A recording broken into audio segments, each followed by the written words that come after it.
जय श्री कृष्ण। राधे राधे। प्रेम से बोलिए लक्ष्मी नारायण भगवान की जय हो। प्रिय भक्तजनों, हिंदू धर्म में एकादशी तिथि का बड़ा ही विशेष महत्व माना जाता है।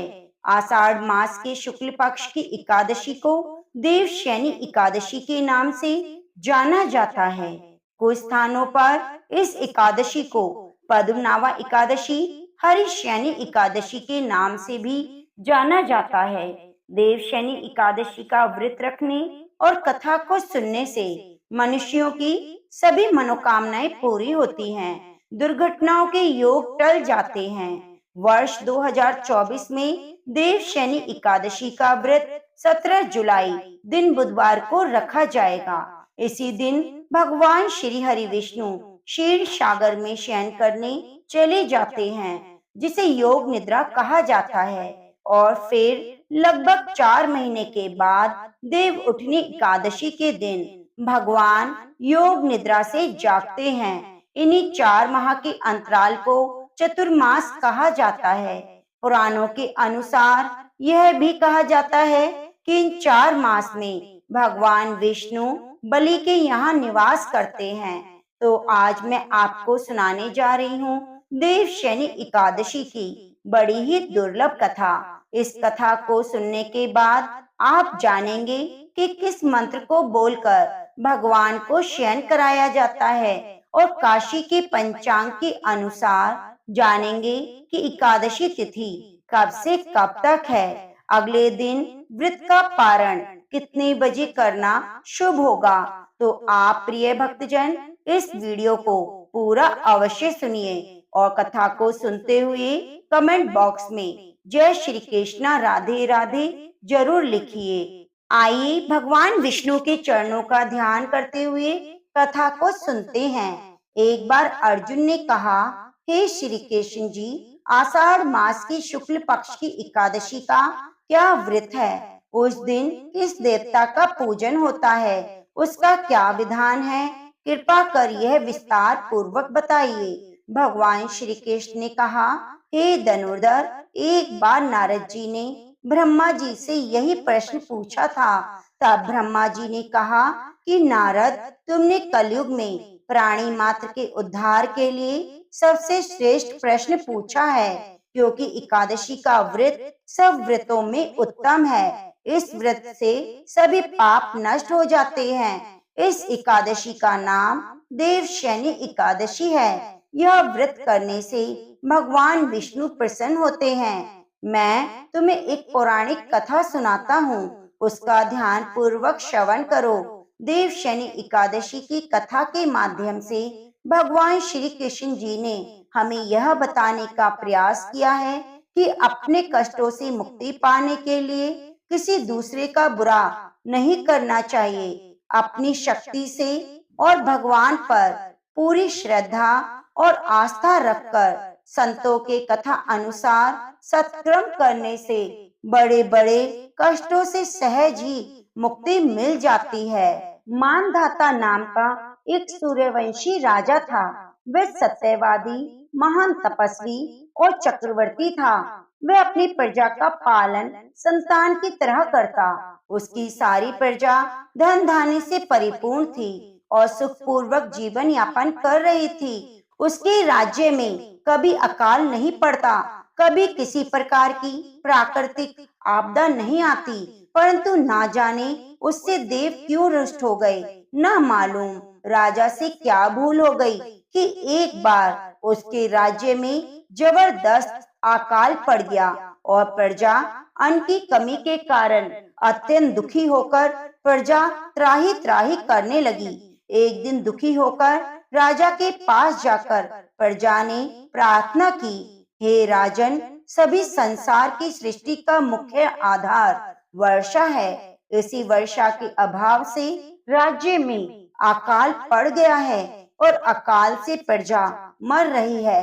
हे भूपति, आप कोई ऐसा जतन कीजिए जिससे हम लोगों का कष्ट दूर हो सके। यदि जल्द ही अकाल से मुक्ति ना मिली तो विवश होकर प्रजा को किसी दूसरे राज्य में शरण लेनी पड़ेगी। प्रजा जनों की बात सुन राजा ने कहा, आप लोग सत्य कह रहे हैं। वर्षा ना होने से आप लोग बहुत दुखी हैं और राजा के पापों के कारण ही प्रजा को कष्ट भोगना पड़ता है। मैं बहुत सोच विचार कर रहा हूँ, फिर भी मुझे अपने आप में कोई दोष दिखलाई नहीं दे रहा। आप लोगों के कष्टों को दूर करने के लिए मैं बहुत उपाय कर रहा हूँ, परंतु आप चिंतित ना हो, मैं कोई ना कोई उपाय अवश्य करूंगा। राजा के वचनों को सुन प्रजा जन चले गए और राजा मानधाता भगवान की पूजा कर कुछ विशिष्ट व्यक्तियों को साथ लेकर वन को चल दिया। वहां वह ऋषि मुनियों के आश्रम में घूमते घूमते अंत में ब्रह्मा जी की मानस पुत्र अंगी ऋषि के आश्रम पर पहुंच गया। रथ से उतरकर राजा आश्रम में चला गया। वहां ऋषि अभी नित्य कर्म से निवृत्त हुए थे कि राजा ने उनके सम्मुख पहुंचकर उन्हें प्रणाम किया। ऋषि ने राजा को आशीर्वाद दिया, फिर पूछा, हे राजन, आप इस स्थान पर किस प्रयोजन से पधारे हैं, सो कहिए। राजा ने कहा, हे महर्षि, मेरे राज्य में 3 वर्ष से वर्षा नहीं हो रही, इससे अकाल पड़ गया है और प्रजा कष्ट भोग रही है। राजा के पापों के कारण ही प्रजा को कष्ट मिलता है, ऐसा शास्त्रों में लिखा है। मेरी समस्या का निवारण कर मेरी प्रजा के कष्ट को दूर करने के लिए कोई उपाय बताएं। सब वृतांत सुनने के बाद ऋषि ने कहा, हे राजन, इस सतयुग में धर्म के चारों चरण सम्मिलित हैं। यह युग सभी युगों में उत्तम है। इस युग में केवल ब्राह्मणों को ही तप करने और वेद पढ़ने का अधिकार है, किंतु आपके राज्य में एक शूद्र तप कर रहा है। इसी दोष के कारण आपके राज्य में वर्षा नहीं हो रही। यदि आप प्रजा का कल्याण करना चाहते हैं तो शीघ्र ही उस शूद्र का वध कर दीजिए, और जब तक आप यह कार्य नहीं कर लेते तब तक आपका राज्य अकाल की पीड़ा से कभी मुक्त नहीं हो सकता। ऋषि के वचन सुन राजा ने कहा, हे मुनि श्रेष्ठ, मैं निरपराध तप करने वाले शूद्र को नहीं मार सकता।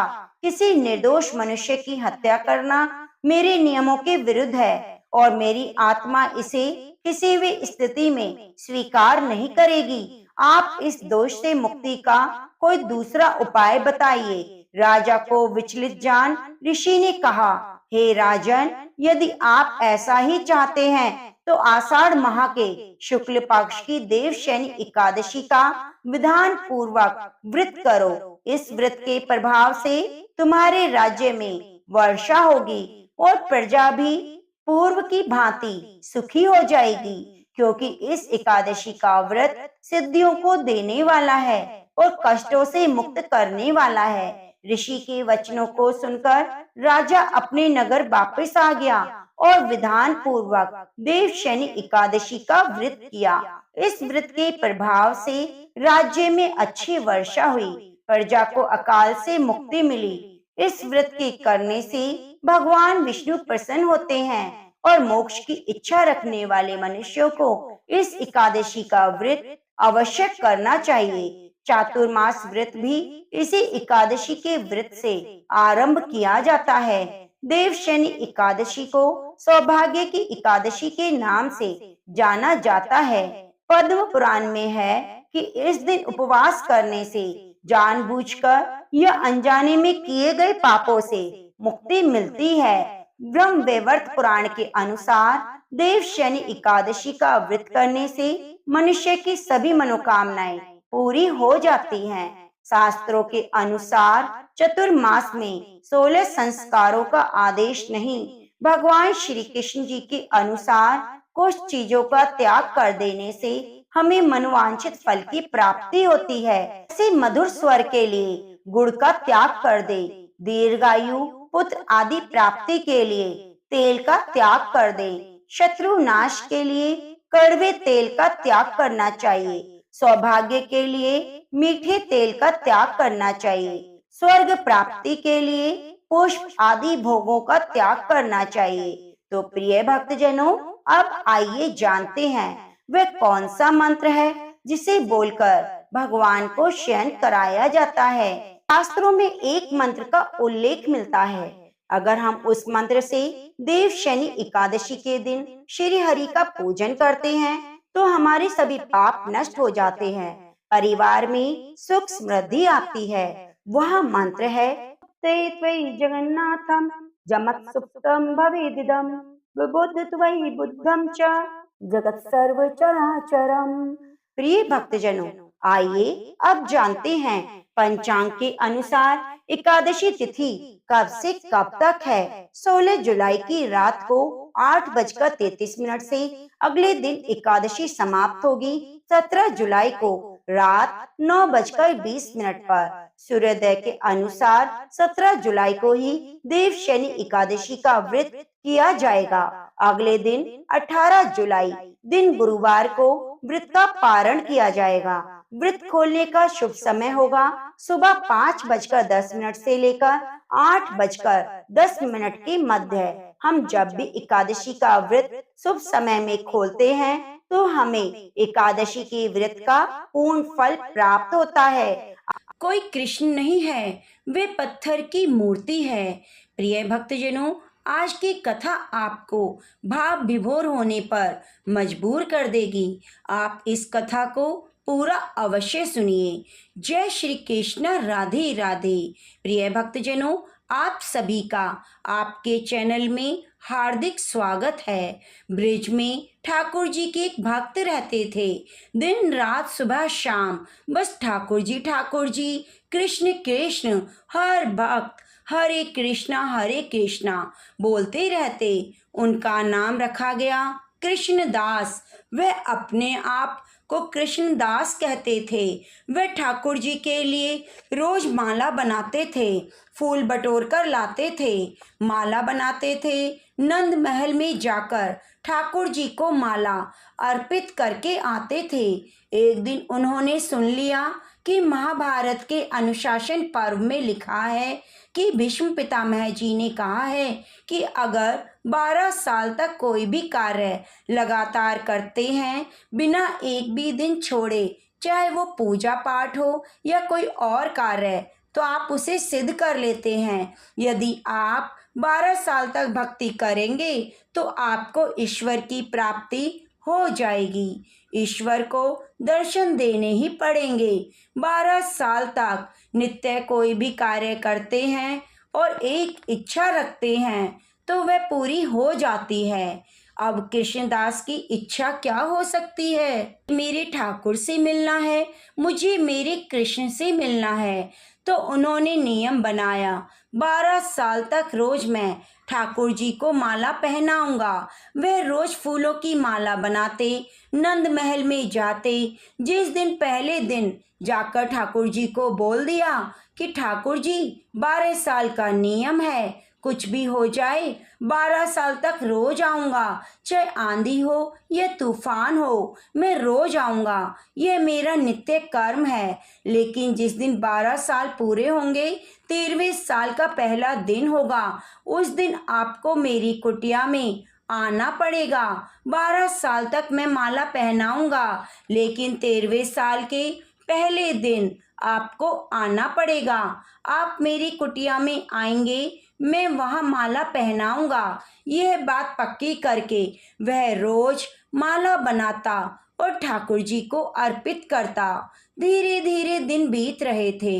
1 साल बीता, 2 साल बीते। जैसे जैसे समय बीता, ठाकुर जी के कान में जाकर कह देता, सुनो ठाकुर जी, 1 साल हो गया, 11 बाकी हैं, 2 साल हो गए, 10 बाकी हैं, 12 साल का इंतजार कर रहा हूँ, पूरे करूँगा। और इस तरह कृष्णदास ने 12 साल पूरे कर दिए। जब 12वें साल का आखिरी दिन था, कृष्णदास नंद महल में ठाकुर जी के पास गए, ठाकुर जी को माला पहनाई और बोले, ठाकुर जी, आज 12 साल पूरे हो गए।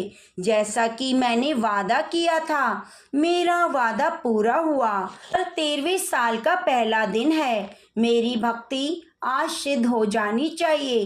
कल आपको आना होगा माला पहनने के लिए और सुनो, अगर आप नहीं आए तो यह कृष्णदास जो जिंदा है नंद महल में जिंदगी भर नहीं आएगा, कभी आपसे मिलने नहीं आएगा। तो आप कल आ जाइएगा या फिर मैं कभी आपसे मिलने नहीं आऊँगा, कभी आपसे बात नहीं करूँगा। और ये प्यार भरी धमकी, स्नेह भरी शिकायत ठाकुर जी से करके वे चला गया। ठाकुर जी के भक्त ऐसे ही होते हैं जो उनसे बहुत प्रेम करते हैं, और ठाकुर जी ऐसे ही बातें करते हैं। कभी गुस्से में बात करते हैं, कभी लाड़ में बात करते हैं, क्योंकि वह अपना हक समझते हैं और उनसे बेहद प्रेम करते हैं। तो कृष्णदास ठाकुर जी के बेहद प्रेमी थे। अब घर पहुँचे, आखिरी दिन था 12वें साल का। 13वें साल की सुबह होने वाली थी। 56 भोग की तैयारी की, खुद से सामान लेकर आए, भोजन बनाया, माला बनाई, इंतजार करने लगे कि ठाकुर जी आएंगे। और तैयारी सिर्फ ठाकुर जी की ही नहीं, उन्हें पता था ठाकुर जी आएंगे तो अकेले थोड़ी आएंगे, राधा रानी भी आएंगी, गोपियाँ भी आएंगी, कुछ गैया भी आएंगी, कुछ बछिया भी आएंगी। तो सबके लिए बड़े चाव से भोजन तैयार किया और सब तैयार करके कुटिया के दरवाजे पर खड़े हो गए।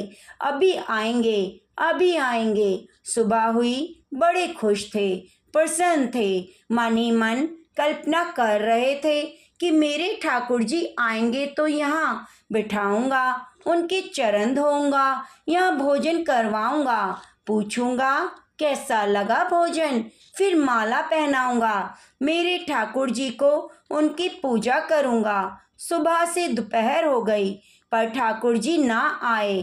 कृष्णदास को लगा हो सकता है काम में व्यस्त होंगे, कि हो सकता है मंदिर में बहुत भीड़ हो, लोग मिलने आए हो, ठाकुर जी सबसे मिलने के बाद मेरे पास आएंगे। अब दोपहर भी बीतने लगी तो कृष्णदास को लगा कि वहाँ का भोग भी तो खाना है, थोड़ा सा वहाँ भोग लगाएंगे, उसके बाद मेरे पास आएंगे। अब ठाकुर जी कोई साधारण तो है नहीं, परमेश्वर हैं, सर्वेश्वर हैं, सबका ध्यान रखना पड़ता है, सबसे प्रेम करते हैं, सबका भोग लगाते हैं। चौखट पर बैठे बैठे यही सोच रहा था। शाम होने लगी पर ठाकुर जी तो आए ही नहीं। अब कृष्णदास उदास हो रहे थे, लेकिन मन में आस थी। बार बार कुटिया से बाहर जाकर देखते देखते कि आ रहे हैं या नहीं, उल्टे लौट आते, चौखट पर बैठ जाते। मन ही मन सोचते, हो सकता है नंद बाबा ने रोक लिया हो, कोई काम आ गया हो, शायद यशोदा मैया ने रोक लिया हो सकता है शाम को आए, सूरज ढलने से पहले तो आ ही जाएंगे। 56 भोग रखा है, तुलसी रखी है, आसन बिछा रखा है, सारी तैयारी है, बार बार देख रहे हैं मेरे ठाकुर जी आएंगे। अपनी कुटिया को साफ सुथरा किया, गली में झांक रहे हैं पर ठाकुर जी आए नहीं। सूरज ढलने लगा। कृष्णदास को बहुत गुस्सा आया। 12 साल तक जिस व्यक्ति ने एक ही बात के लिए तपस्या की और उसकी इच्छा पूरी ना हो तो भक्त को थोड़ा सा तो मलाल होगा। कृष्णदास को भी हुआ। कृष्णदास ने सोचा कि नहीं, यह सिर्फ बात थी, ऐसा असल में नहीं होता। कृष्णदास ने 56 भोग उठाए, माला उठाई और अपने झोले में डाली, कुटिया बंद की और बोला, जा रहा हूँ इस नंदगांव से हमेशा के लिए, अब कभी लौटकर नहीं आऊँगा। सब कहते हैं ना, कृष्ण कोई कृष्ण नहीं है, वह पत्थर की मूरत है। किसी की नहीं सुनता था। 12 साल तक माला पहनाई, बस इतनी सी इच्छा पूरी नहीं कर पाए कि यहाँ आ जाते। एक बार मेरी कुटिया में मैं यहाँ माला पहना देता। अरे इतना भोजन बनाया था, 56 भोग बनाए, सुबह से राह देख रहा हूँ, कल रात से तैयारी की, इतना भी ना हुआ उससे, वे बहुत नाराज हुआ, गुस्से गुस्से में चल पड़ा, कुटिया को ताला लगाया और चल पड़े बरसाना की ओर। वे बड़बड़ाते हुए जा रहे थे, ठाकुर जी को बहुत सारी बातें सुनाते जा रहे थे। इतने में देखा गैयों का बड़ा झुंड आ रहा है। पीछे से एक बालक ने आवाज दी, बाबा कहाँ जा रहे हो? रुको, इतनी सारी गैया आ रही हैं, चोट लग जाएगी, बीच में दब जाओगे, अभी रुक जाओ, बहुत गैया हैं। गुस्से में उसे सुनाई ना दे रहा था। बालक ने फिर आवाज लगाई, अरे बाबा आपको आवाज दे रहा हूँ, रुको, कहाँ जा रहे हो? इतनी गैया आ रही हैं। कृष्णदास ने पीछे मुड़कर देखा, एक 10-12 साल का सांवला बच्चा कंधे पर लाठी रखे हुए और दोनों हाथ उस पर अटकाए हुए, सर पर साफा, बड़ी बड़ी आंखें, बाबा को बोल रहा है, अरे बाबा कहाँ मगन हो? क्या सोचते जा रहे हो? यहीं रुको, इतनी सारी गैया आ रही हैं, थोड़ी देर बाद चले जाना, क्या जल्दी है? कहाँ जाना है? बाबा बोले, कितनी गैया हैं? तो बच्चे ने कहा, अरे बाबा बहुत सारी हैं। कृष्णदास ने पूछा, किसकी गैया हैं इतनी सारी? तो बच्चे ने कहा, नंद बाबा की गैया हैं, सारी गैया चली जाएंगी, फिर चले जाना, सब गैयों के पीछे मैं जाऊंगा, तो रुक जाओ मेरे साथ। कृष्णदास बोले, रुक के क्या करूंगा? बच्चा बोला, अरे थोड़ा बतिया लेना। तो कृष्णदास वहीं उस बच्चे के साथ बैठ गए। बच्चे ने कहा, कहाँ जा रहे हो? कृष्णदास बोले, कहीं नहीं, बरसाना की तरफ जा रहा हूँ। बच्चा बोला, अच्छा बरसाना की तरफ, बड़ी अच्छी खुशबू आ रही है, आपके झोले में से देसी घी की खुशबू आ रही है, क्या है झोले में? तो कृष्णदास ने बताया, बस भोजन है। बच्चा बोला, लग रहा है बड़ा स्वादिष्ट है, कहीं भंडारे से आ रहे हो? नहीं, बड़े गुस्से में दिखाई दे रहे हो। बाबा बोले, हाँ नाराज हूँ, जिसकी गैया तू लेकर जा रहा है ना लाडला, 12 साल तक माला पहनाई उसे मैंने, एक बात मांगी थी, 12 साल पूरे हो जाए तो मेरी कुटिया में आ जाना, मैं अपने हाथों से माला पहनाऊंगा। उसके लिए 56 भोग बनाए, उसे बहुत पसंद है ना, सुबह से इंतजार कर रहा था पर वो नहीं आया। आज के बाद मैं नंदगांव नहीं आऊंगा, कुछ नहीं है यहाँ पर, पत्थर की मूरत है वह। बच्चा बोला, अरे बाबा नाराज क्यों होते हो? अच्छा निकालो भोजन, दोनों खाते हैं, आपने भी शायद कुछ नहीं खाया। बाबा बोले, खा लूंगा बाद में। बालक बोला, अरे मेरे साथ खा लो, मैं भी सुबह से गैया चरा रहा हूँ। कृष्णदास ने कहा, ठीक है बच्चा, इतना भोजन बनाया है तो इसके साथ खा लेता हूँ। बाबा ने भोजन निकाला और बोले, लो खाओ। बच्चा बोला, बाबा मैं कैसे खाऊं? मेरे हाथ देख रहे हो, गोबर में सने हैं और यहाँ हाथ धोने के लिए पानी नहीं, आप अपने हाथों से खिला दो, आपके तो बच्चे जैसा ही हूँ। कृष्णदास बोले, यह नंदगांव को न यह बीमारी है, यहाँ पर हर कोई सेवा लेना चाहता है, वह तुम्हारा ठाकुर भी सेवा लेना चाहता है, तुम भी सेवा लेना चाहते हो। बच्चा बोला, बाबा गुस्सा होकर क्यों खिला रहे हो, प्यार से खिला दो।